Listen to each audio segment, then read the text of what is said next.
Passage number 38 of All-in-One Monthly Magazine. Start.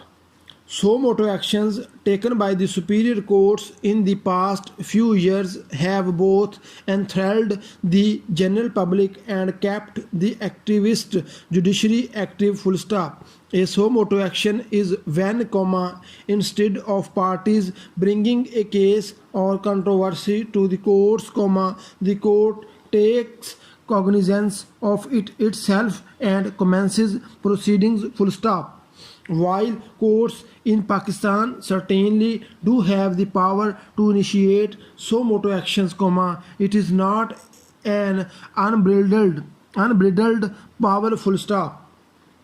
A line needs to be drawn to decide which cases fall under suo moto jurisdiction and which are beyond it. Full stop. As a common law based country, Pakistan has an adversarial court structure. Full stop. The contrasts with an inquisitorial system, which is in vogue over much of continental Europe, whereby the court is an active participant whose role is to discover the truth independently of the parties' claims. Full stop. Para.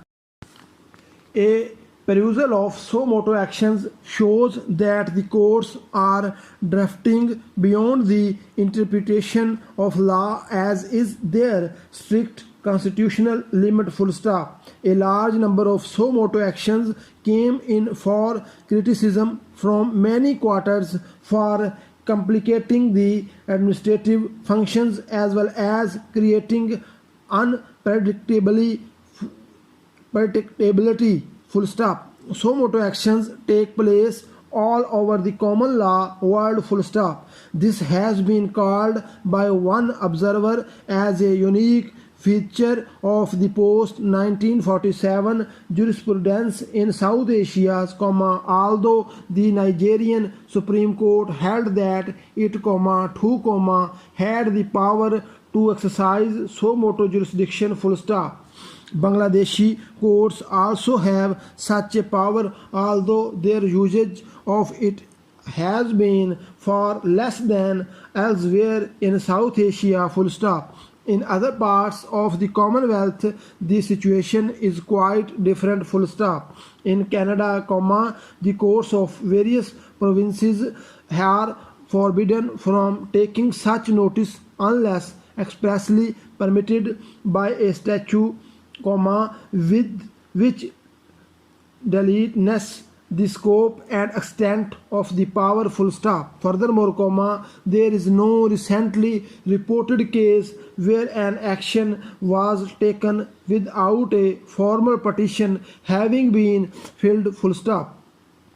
In Australia, South Africa and the Caribbean, suo moto action of the type practiced in South Asia is unknown, although one South African report cited the Indian experience with suo moto favorably. Full stop. Para.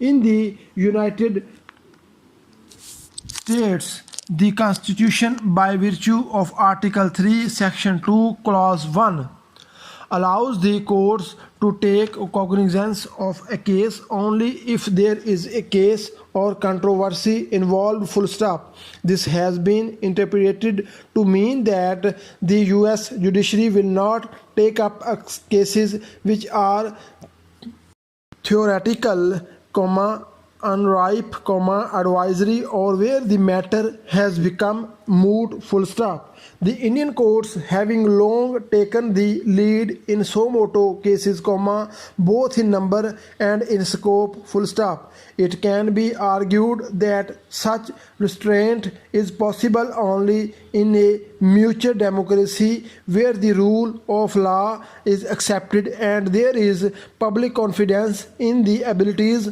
of the administrative and executive bodies. Full stop.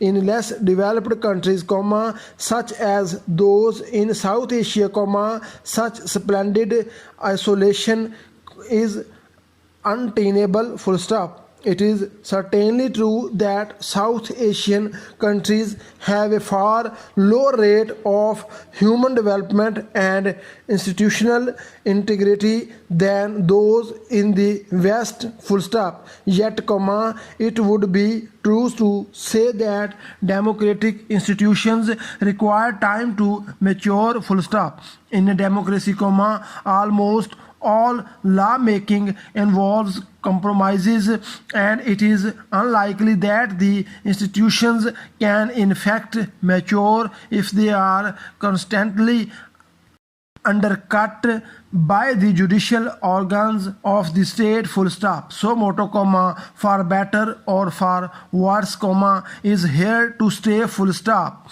What is necessary, however, is for the courts to develop a proper framework for its scope and execution, which has until now been lacking. Full stop. Without that, it leads to uncertainty and unpredictability about a court's actions, and as one American judge once said, liberty finds no refuge in unpredictability.